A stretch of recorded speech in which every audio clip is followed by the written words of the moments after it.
Vamos a compartir la palabra de Dios en esta noche y creo que una de las cosas que estamos hablando, de los temas, de los tópicos importantes que estamos hablando es sobre nuestra mente y nuestro pensamiento, y teniendo un poco en la continuidad, aunque no quiero repetir por supuesto, pero tener un poco la continuidad. Vamos a ver hoy primer libro de Samuel, capítulo 17, versículo 4 en adelante hasta el 11 vamos a leer.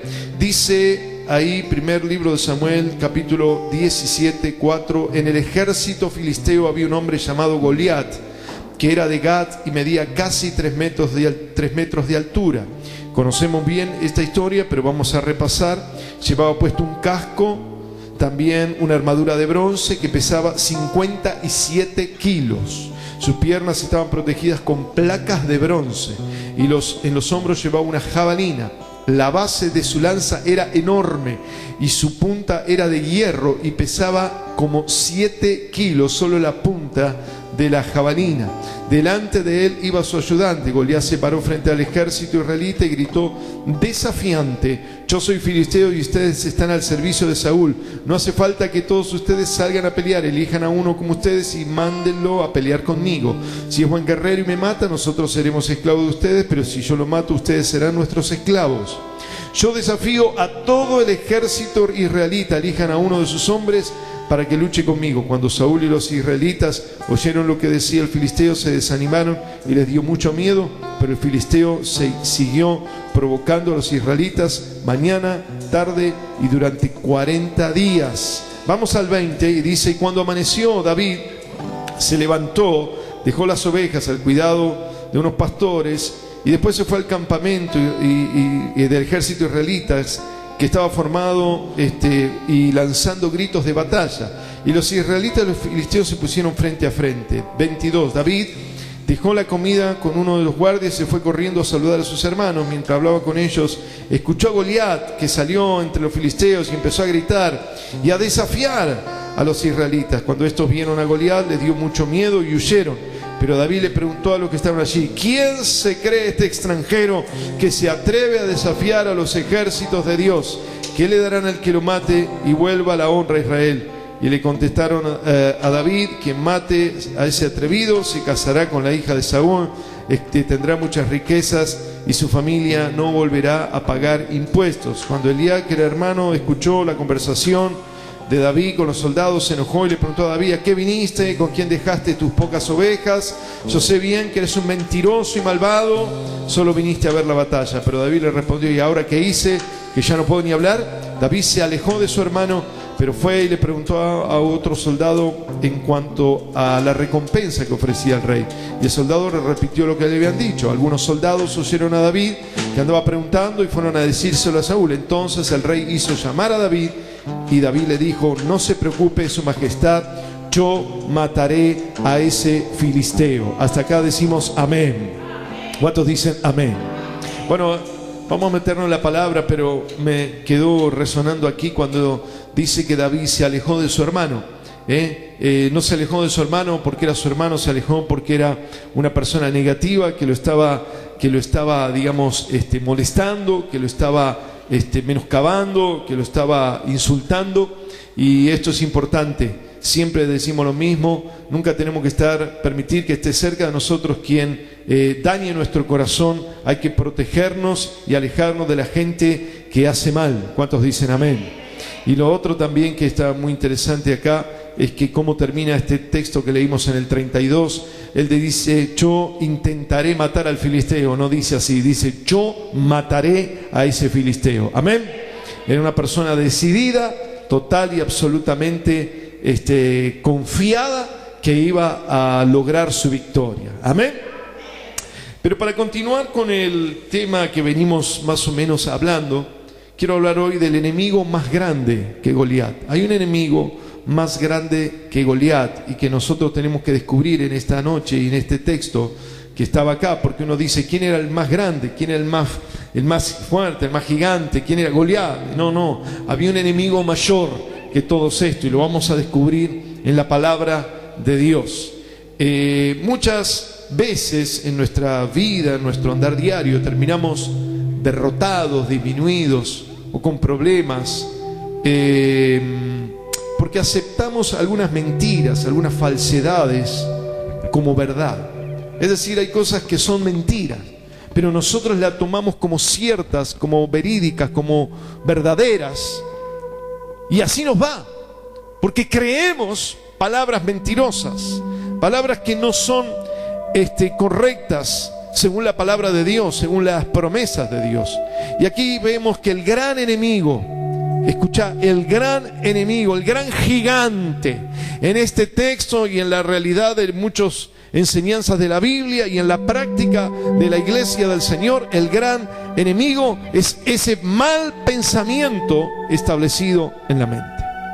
El gran enemigo no es Goliat. El gran enemigo es el pensamiento que está instalado, que está totalmente asentado en nuestra mente. Eso genera una convicción, una creencia, un convencimiento interior de algo que es mentira, pero nosotros lo aceptamos como cierto, como verdadero, y nada tiene que ver con la palabra de Dios. Amén. Tenemos incorporadas ideas, pensamientos y creencias que nos llevan a vivir de una manera equivocada, actuar en forma incorrecta y fracasar y tomar también malas decisiones. Ese perfil de ideas y pensamientos hacen, escuchen esto, que no entendamos la palabra de Dios. Esto es muy importante, hermano. Yo escuchaba muchas veces cuando decían, bueno, yo leo la palabra, ahora estamos leyendo Jeremías, pastor, no entiendo nada. No entendemos porque nosotros, si bien captamos la escritura con nuestros ojos, con la luz que entra en nuestros ojos, es nuestra mente la que recibe el mensaje.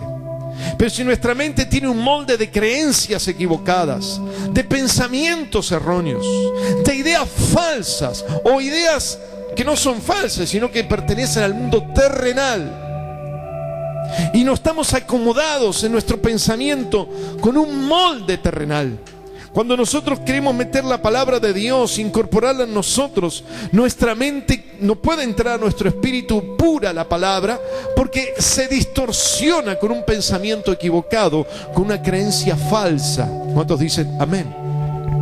Es decir, leemos la palabra, pero cuando estamos tomando la palabra, nuestra mente interfiere a nuestro corazón, a nuestro espíritu, y comienza a reorganizar lo que dice la Biblia, esta revelación espiritual, porque la palabra no es conocimiento intelectual, es revelación espiritual. ¿Cuántos dicen amén?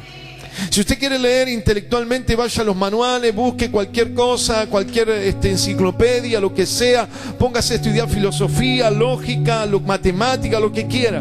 Pero cuando nosotros leemos la palabra de Dios, no estamos recibiendo conocimiento intelectual, sino revelación espiritual. Por eso nuestra mente tiene que ser lo más clara, lo más guiada, 100% en lo posible, por supuesto, guiada por el Espíritu Santo, para que cuando ingrese el conocimiento o la revelación, el conocimiento divino, la revelación del Señor, nuestra mente no distorsione lo que dice la palabra, porque usted no la entiende, porque su mente se establece en el mundo natural, y como leemos palabra de revelación que pertenece al mundo espiritual, esa incompatibilidad nos confunde.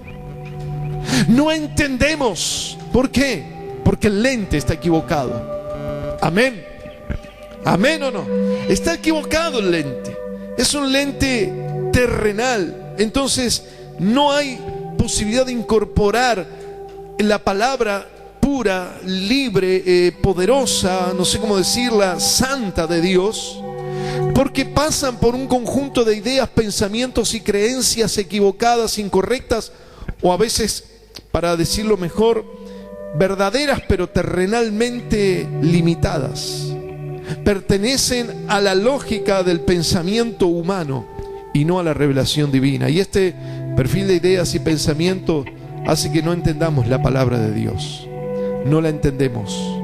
Entonces, cuando leemos la palabra, nuestra mente no renovada, no cambiada, no santificada, no pulida por la fe, comienza a limitar la escritura, la encasilla y la empobrece Y usted termina de leer y no pasó nada en su vida.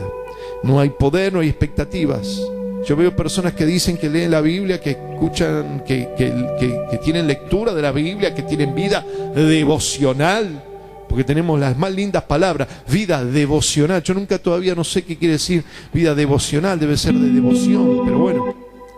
Y sin embargo, terminan de leer su vida o su momento devocional.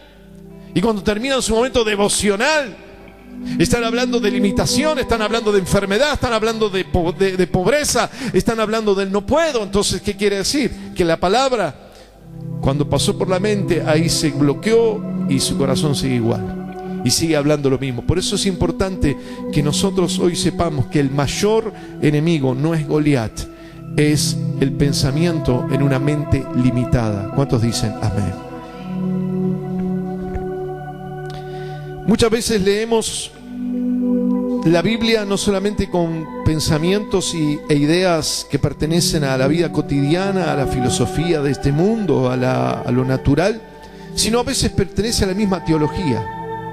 Entonces, por ejemplo, la Biblia, todos sabemos que dice que Dios es fuego consumidor. Entonces uno toma eso y dice, Dios es fuego consumidor. Y cuando leemos un Dios que pone justiciero, un Dios que nos mete culpa. ¿Por qué? Porque conocemos la palabra a medias. Porque Dios es fuego consumidor, pero Dios es un Dios de gracia. ¿Cuántos dicen amén? Entonces, si usted no entiende la profundidad de la palabra y se queda con la parte nomás que le muestra el diablo y no recibe la revelación completa de Dios, entonces usted lee la Biblia diciendo, a ver Dios con qué me va a castigar hoy, a ver Dios cómo me va a culpar hoy. ¿Por qué? Porque no entiende la plenitud, lo que es completa la revelación de Dios en la palabra, con el Dios, con el Cristo de gracia. Amén. Entonces hoy necesitamos liberarnos de nuestra mente, sanarnos y formar nuevos pensamientos según las promesas de Dios. Amén.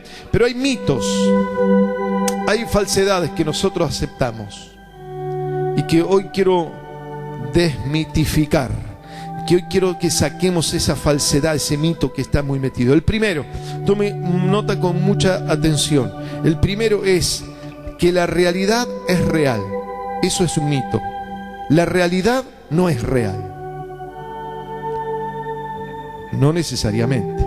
La realidad, porque dice, no, pero yo te estoy mostrando la realidad, pero la realidad que a veces vemos no es real. Ese es un mito, creer que sí lo es. No lo es.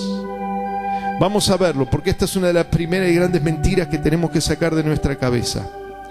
¿Qué es la realidad? La realidad es un corte de lo real. Es una parte manipulada de la realidad. Y yo ya lo expliqué, pero lo vuelvo a explicar, porque en comunicación las cámaras de televisión saben bien cómo tienen que recortar la realidad. ¿Qué hacen? Por ejemplo, si hay un partido que está haciendo una manifestación y los que transmiten en la TV son contrarios, ¿qué van a hacer? Van a tratar de mostrar todo el espacio vacío principalmente y después un poquito de la gente. Entonces va a decir, mire, la plaza está vacía. Entonces recortan la realidad que le interesa diciendo esta manifestación es un fracaso. Ahora, si pertenecen al mismo partido político, van a enfocar solamente donde está la aglomeración de gente y tal vez algún final que toque con una pared y van a decir esto está lleno, esta plaza está que explota. Entonces, ¿qué hacen? Recortan una realidad que conviene. Entonces, ¿qué pasa? Yo soy televidente y veo todo el televisor lleno de gente. ¿Qué digo? La plaza está llena. No, mi televisor está lleno. Esa recorte de la realidad no es real. Amén. ¿Se entiende la idea? Es decir, que la realidad no es real. Mi realidad, la que yo estoy viendo, una televisión llena de cabezas, toda una por una, que está enfocando la cámara, digo, está lleno esto. No, está llena mi pantalla, pero la plaza no. Por eso muchas veces la realidad no es real. Y cuando nosotros tomamos que la realidad recortada y manipulada es lo real, ahí fracasamos. Y entonces nosotros a veces por ignorante, a veces por limitados. Por eso la palabra del Señor dice en Isaías: extiende el sitio de tu carpa, extiende las estacas, extiende tu pensamiento, porque te extenderás. ¿Cuántos dicen amén? Hay que abrir los pensamientos, hermanos, porque la realidad no es real. Escuchen, este hombre de Gat medía 3 metros, tenía una armadura de 57 kilos, una lanza de 7 kilos en total posiblemente, o la punta nada más. Estaba cubierto de placas de metal resistente, pesado, era todo lo que tenía. Entonces, ¿qué es lo que nosotros creemos? Nosotros creemos que esa grandeza y que esa fuerza, o mejor dicho, esa grandeza y esa pesadez de todo lo pesado que tenía, creemos esa realidad, que es real, que este hombre es valiente y poderoso. No, la realidad era que era grande, con elementos pesados, pero lo real era que era cobarde, y que era limitado, y que era poco ágil, y que ni siquiera podía moverse. Pero ¿qué pasa? Los israelitas miraban la realidad y no lo real. Y a veces este es el mito, que nosotros vemos la realidad y no lo real.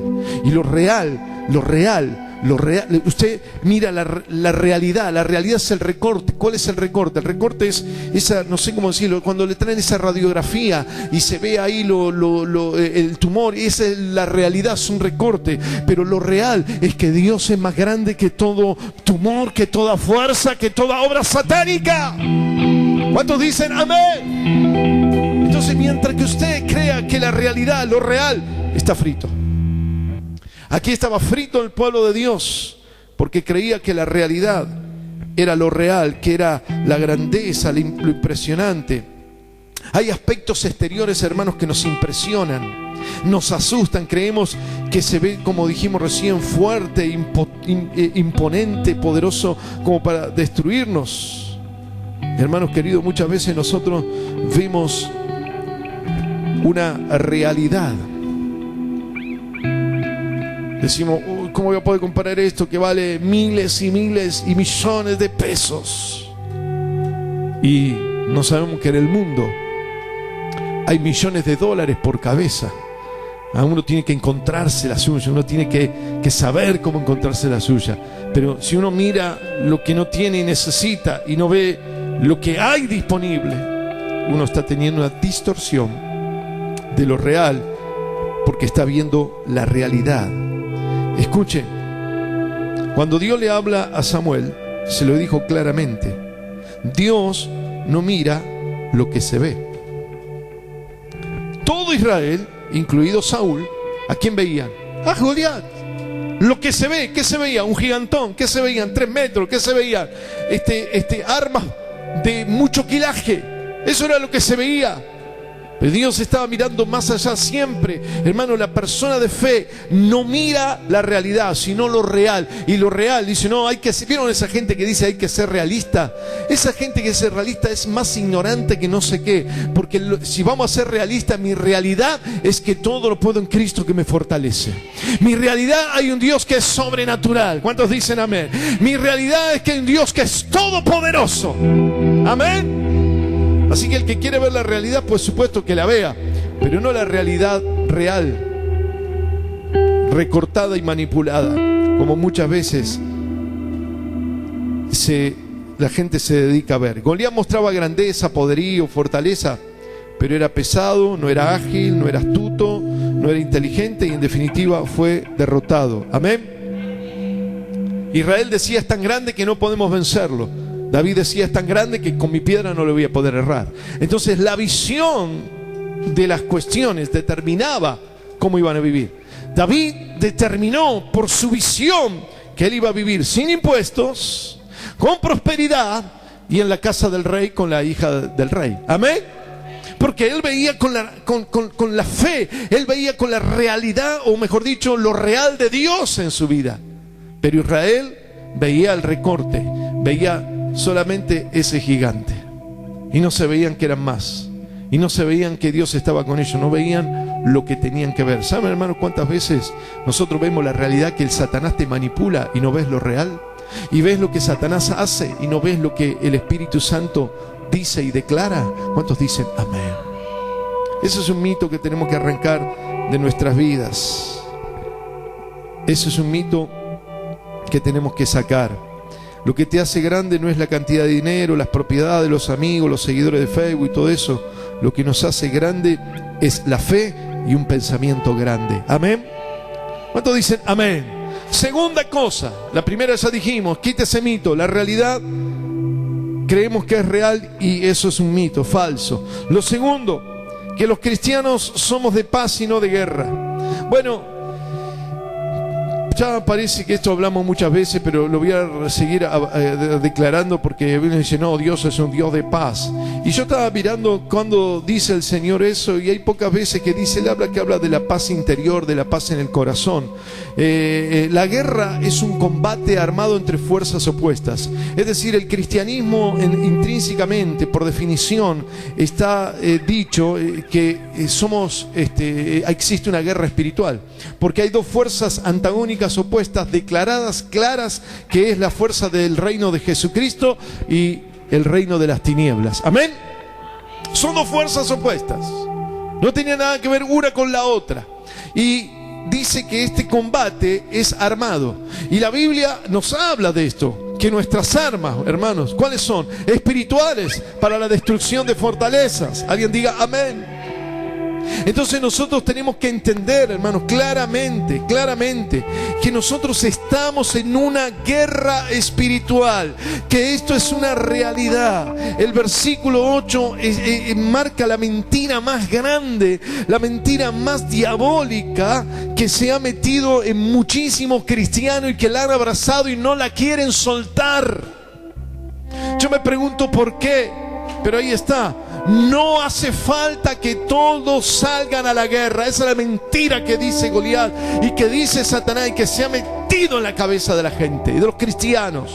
Amén. Eso es una falsedad. Eso es un mito, eso es una mentira. Y no, ustedes tienen el ministerio de la guerra espiritual. No, ¿qué ministerio? Este es un mandato desde el Antiguo Testamento al Nuevo Testamento. No, en el Nuevo no, sí, en el Nuevo sí, y en el Nuevo más que nunca todavía. ¿Por qué? Porque, por ejemplo, había Timoteo, era el joven más tierno por ahí, más hijo de mamá y nietito de la abuela, más querido, más tierno que había. Sin embargo, el apóstol le dice en el nombre del Señor, tú como buen soldado de Jesucristo, prepárate. Amén. En el Antiguo Testamento todo es guerra, lo estamos viendo. Hoy estamos viendo a Gedalías, ¿se acuerdan? Y ya ahí había una guerra contra los amonitas y no sé cuánto, guerra en todos lados. ¿Y qué hizo Jesús cuando se fue? Dijo, no, yo soy un Dios de paz. No, dijo, ahora vendan lo que tienen y ¿qué compren? ¿Compren qué? Dijo, una espada. Compren una espada porque se terminó, ahora es guerra. ¿Cuántos dicen amén? Es una mentira satánica. No, yo no sé, algunos no hacen guerra porque les conviene. Porque saben que si se meten en la guerra espiritual, el diablo los da vuelta como una media, porque no perdonan, porque no hacen la voluntad de Dios, porque viven en el pecado, porque viven en la mentira, porque viven en la fornicación, porque viven en el adulterio, porque viven en lo que quieran vivir. Por supuesto no me meto con el diablo, y encima hacen pacto con Satanás porque creen que no se meten con el diablo y el diablo no se va a meter con ellos. Mentira, el diablo se va a meter igual y te va a socavar como el crecimiento que se va comiendo por las termitas, como a veces vemos en los programas de televisión y las casas están a punto de caerse. Bueno, así, hermanos queridos, así pasa muchas veces en nosotros, que suceden este tipo de cosas, que creemos que no hace falta que salgamos a la guerra. Dios nos hizo reyes y sacerdotes para Él, y como reyes, y esto está en el Nuevo Testamento, el concepto de rey era alguien que salía a la batalla como el rey David.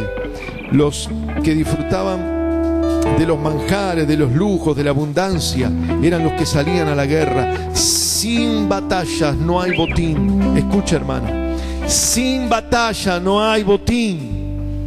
Sin batalla no hay prosperidad, no hay alimento, no hay futuro.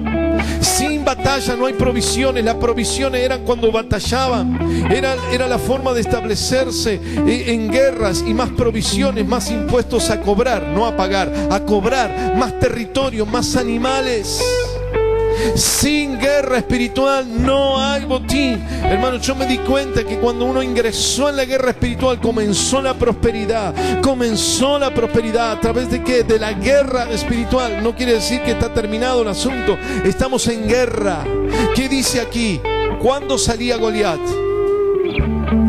¿Todos los días? ¿A la mañana? ¿Y a la tarde? ¿Lo leyó conmigo o se perdió? A ver, espere que no sé si entonces me equivoqué.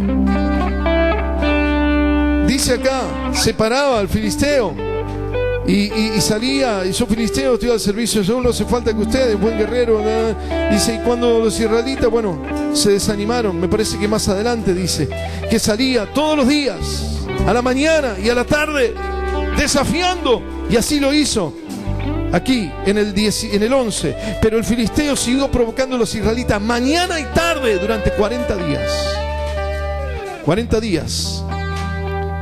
Es el tiempo completo, es decir, permanente, total, permanente, todo el día. Tenemos que entender, hermanos, que sin guerra no hay botín, no hay victoria. David no tenía aspecto de guerrero, no tenía armadura, no tenía experiencia, no tenía conocimiento, ni tampoco de los derechos como las obligaciones, pero peleó y fue el mejor de los guerreros. Amén. El diablo te dice: no salgas a la guerra, no estás capacitado, te van a cortar la cabeza, vas a perder, sos tierno. Otra mentira del diablo. Cuando en Tesalonicenses 3:16, la segunda parte, dice: el Dios es el Dios que le da paz, no es el Dios que dice que no hay que tener guerra, es el que nos ayuda interiormente en todo momento, en el momento más difícil. ¿Cuántos dicen amén? Y tercer mito, tercera mentira, tercera cuestión que hay que sacar de nuestra vida, es que una amenaza es el golpe mortal. Algunos toman la amenaza como un golpe mortal. Mentira. La amenaza es una amenaza. La amenaza en realidad no tiene ningún poder. La amenaza solamente tiene poder acá. La amenaza justamente es una declaración, una palabra que se tira para intimidar a alguien, para golpear la mente de la persona, pero no puede operar. De hecho, mientras que esa amenaza no opera, es solo una mentira. Así lo hizo Goliat durante 40 días. Estaba esperando que el pueblo se entregara nada más, y se entregara totalmente. Amenazaba. Si era tan grande podía haberlo destruido y listo.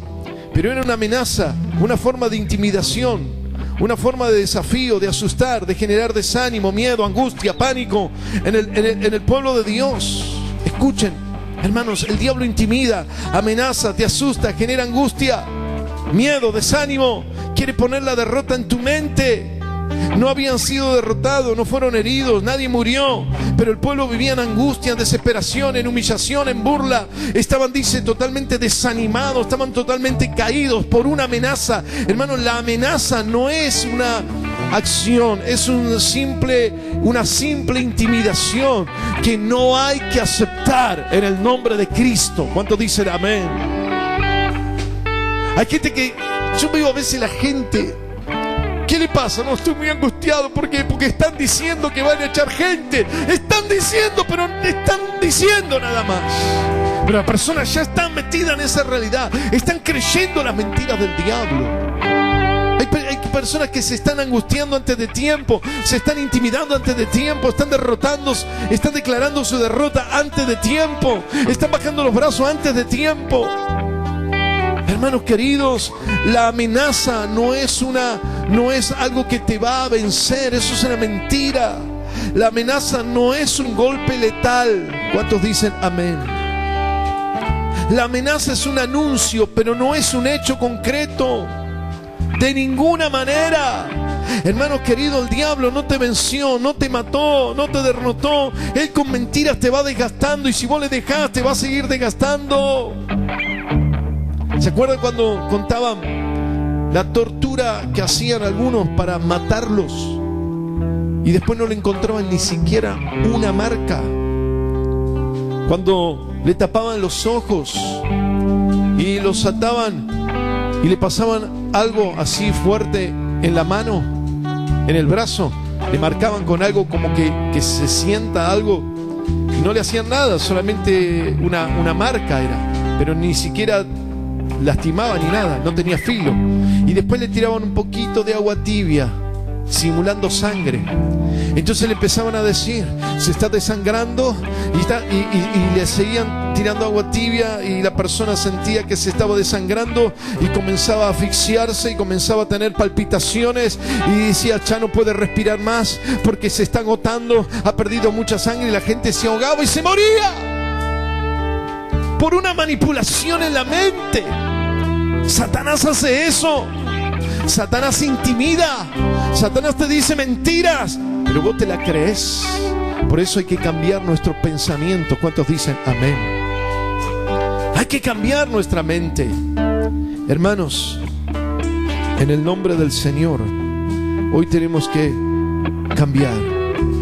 Tenemos que dejar estas mentiras, estos mitos que han convencido y se han apoderado de nuestra mente, que han establecido como verdades falsedades. Son mentiras, son manipulación psicológica muchas veces. Por eso vamos a creerle a la palabra de Dios. Vamos a ser como David. David no se movía con una realidad recortada por Goliat, sino él tenía las promesas de Dios, la fe en el Señor. ¿Cuántos dicen amén? Vamos a ponernos de pie, hermano, y vamos a irnos en esta noche con esta creencia nueva, con esta fe.